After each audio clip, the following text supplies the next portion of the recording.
عليكم ورحمة الله وبركاته. maanta mawduuceena waxa waaye lipid waa sida Soomaali u taqaano baruur.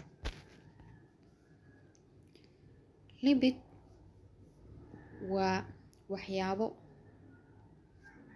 aan biyaha ku milmin laakiin ku milma waxyaabo kale, yani sida fat soluble waa.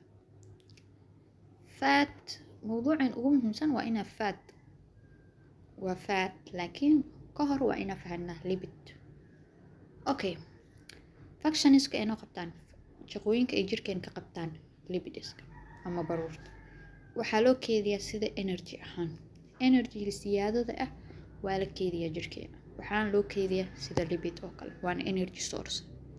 Sidoo kale waxay noo sameeyaan membranes membrane waa xuub ku dahaaran cellska oo kala ilaalinayo inay cellski isku dhex yaacaan. Waxay sameeyaan hormoneska qaar, waxay ka qayb qaataan transportationka of fat soluble vitamins, yani kuwa ku milma biyaha, kuwa aan yani vitaminiska ku milma dufanta way qaadayin, ayaga soo qaadayo ee geenayo meesha loogu talagalay. Okay, lipidku meeqa loo kala qaybiyaa marka aan aragno mid simple lipid la dhahayo. Simple lipidkaas waxaa loo kala qaybiyaa dufin iyo saliid. Phospholipid kuwa la dhahayo iyo kuwa la dhahayo cholesterol. Fat mawduuc ugu muhiimsan oo rabno inaan ka hadlo. Fat waxay ka mid tahay saddexda ugu waaweyn raashinka, saddexda nooc ugu waaweyn ee laga helo nafaqada. Labada nooc kale, noocan waa fat, labada nooc kale waa carbohydrate iyo protein aan hore ugu soo sheegnay. Fat biyo kuma milmanto ee waxay ku milmataa fat, another fat, yani dufanta kale. Shaqooyinka ay qabtaan ama muhiimada ay noo leeyihiin. Muhiimada ay noo leeyihiin waxa waaye sida shaqooyinka lipidka leh waxay ka qayb qaataan inay membranes noo sameeyaan. Waxay ka qayb qaataan blood clotting, yani qofka dhiig baxayo si yani dhiig bax zaa'idka ah yani inay joojiyaan ka qayb qaataan. Laakiin hadduu siyaado clotkan waxaa sababmayso inuu arterieska yani xididada dhiiga sida inuu ku sameysmo clotkan xinjirtan ee hadhowtu uu sababo inuu dhiigi si caadi ah u socon waayo oo gudbi waayo meelaha qaar. Okay, fat waxay naga qayb qaataan in absorption lagu sameeyo ama jirka oo nuugo vitaminiska qaar. Sidoo kale waxaa lagu keediyaa vital organs, waxayna naga caawiyaan qabowga saa'idka ama kulaylka saa'idka inuu jirkeena ku imaanayo naga caawiyo. Okay, fat meeqa loo qaybiyaa? Fat waxaa loo kala qaybiyaa saturated iyo unsaturated, oo macnaheeda ah saturated waa kuwa xargagayo haddii meel la dhigo. Unsaturated waa kuwa aan xarga keenin meel kastoo dhigtid. Okay, faa'iidooyinka inuu kala leeyihiin iyo meelaha laga helo. Saturated fat waxaa laga helaa badanaa hilibka caadiga, waxaa laga helaa caanaha iyo waxyaabaha kale. Kuwan saturatedka waxay siyaadinayaan cholesterol levelka. Cholesterol level yani xaddiga cholesterolka. Xaddiga cholesterolka hadduu ziyaado waxaa siyaadaya xinjir inay sameysmato.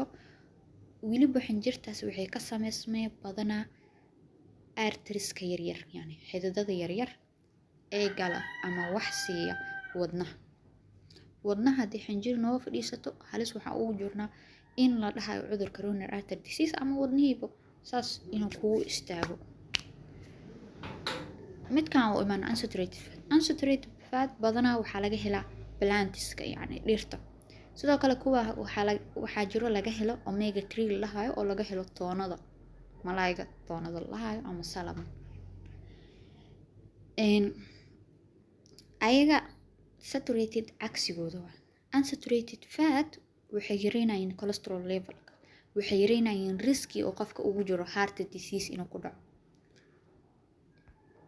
Okay, cholesterolka aan aragna marka. Cholesterolka asiga fat ma ahan, laakiin waa sida fatka oo kale.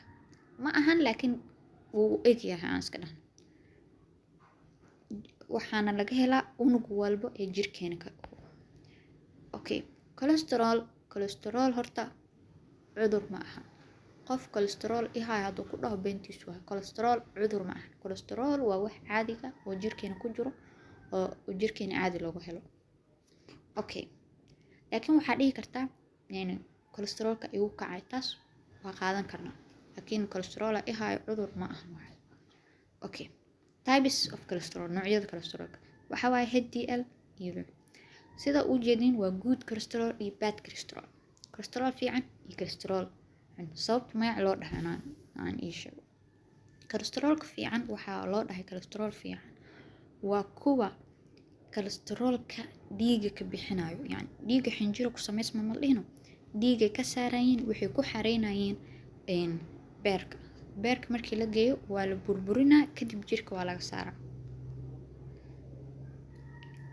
jirka markii laga saaro adi halis uguma jirtid in heart disease ku dhacdo ama inuu ziyaado xadigeeda, ilaan waa la burburiyay jirkina waa laga saaray intii badneed. Okay, aanu imaana marka midkaan xun shaqadiisa waxaa waaye inuu cells-kii oo ku jiro cholesterolka oo ka soo saaro oo dhiig soo geliyo oo dhiig hadhowta xinjir ku sameysmato, xididada dhiig xinjir ku sameysmato, xinjirihii ay jidkii uu soo yaraado oo dhiig maray hadhowtina noo keeno heart disease oo wadnaha inuu istaago halis ugu jirto ama xinjiro ka fadhiisto. Okay, sababta uu jirkeena u baahan yahay maxaa waaye cholesterolka si oo noogu dhiso cell membrane oo si uu u difaaco nerve fibreska waa kuwa neerfaheena caadiga inuu noo difaaco, inuu sameeyo vitamin D iyo some hormones sida estrogenka iyo progesterone-ka asalkooda waa cholesterol laga sameynaa. Okay, waa gabagabada casharkeena intaasuu noogu egyahay. waxaa diyaarisay anigu Sabrina Maxamed Xuseen. isma dhaafno qaraw mawduucyo badan waa soo wadnaa insha Allah. share dheh si dad kale ugu faa'iideystaan.